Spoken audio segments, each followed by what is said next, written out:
जय जिनेन्द्र। आज हम भक्तांबर स्तोत्र के इस क्रम में अभी तक हम 7 श्लोकों का अध्ययन कर चुके हैं। आज हम 8वें श्लोक का अध्ययन करेंगे। तो पहले इसका उच्चारण करते हैं। मत्वेति नाथ तव संस्तवनं मयेत मारभ्यते तनुधियापि तव प्रभाव चेतो हरिष्यति सतां नलिनी दलेषु मुक्ता फलत्युतिमुपैति ननु दबिंदु। तो देखिए क्या कहते हैं।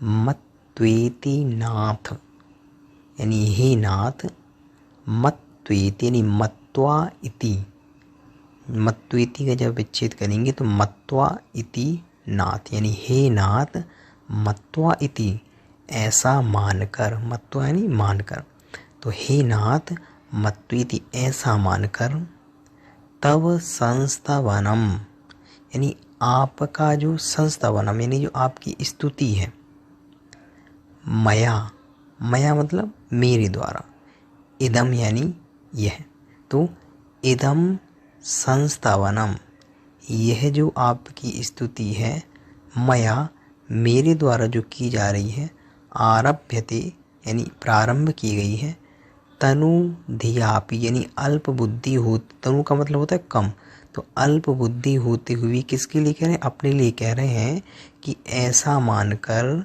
तनु धियापि अल्प बुद्धि होते हुए भी, तव प्रभावात आपके प्रभाव से। मतलब कहना क्या चाहते हैं भाई, तो कहना ये चाहते हैं अपने आप को, यानी मैं अल्प बुद्धि होते हुए भी हे नाथ ऐसा मानकर मैंने यह स्तुति प्रारंभ की है आपके प्रभाव से।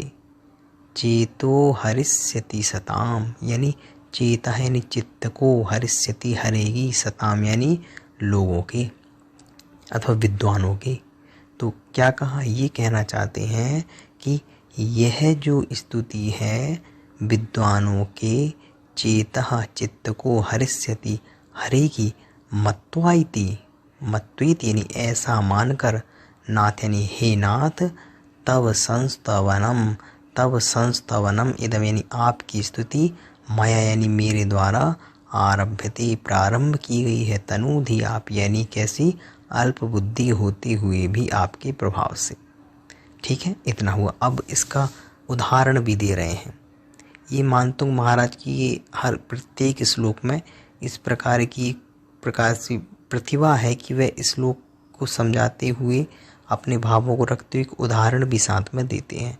तो उदाहरण क्या दे रहे हैं, तो कह रहे हैं नलिनी दलेषु, नलिनी का मतलब होता है कमल और दल मतलब, तो नलिनी दलेषु यानी कमल के पत्रों पर, मुक्ता फल, मुक्ता फल का मतलब होता है कि मोती, मोती जैसे होते ना प्रकाशित, वैसे मुक्ता फल, मुक्ता फल का मतलब मोती की, द्युति, द्युति का मतलब उसकी कांति को, उपैति यानी प्राप्त होता है, ननु निश्चय से, ऊद बिंदु, ऊद बिंदु का मतलब होता है पानी की बूंद।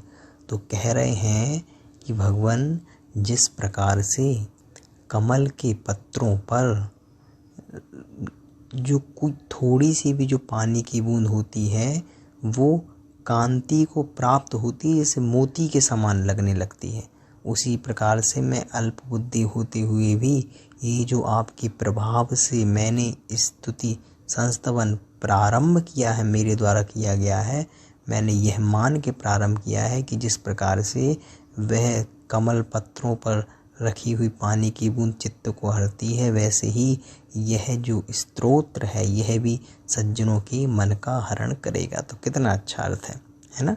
इसका भावार्थ भी पढ़ देते हैं। हे नाथ ऐसा मानकर ही मुझ अल्प बुद्धि ने आपकी स्तुति आरंभ की है, यह स्तोत्र आपके प्रभाव से सज्जनों को आनंदित करेगा, जैसे कमलनी के पत्र पर पड़ी हुई पानी की बूंद जनमानस को आनंदित करती है।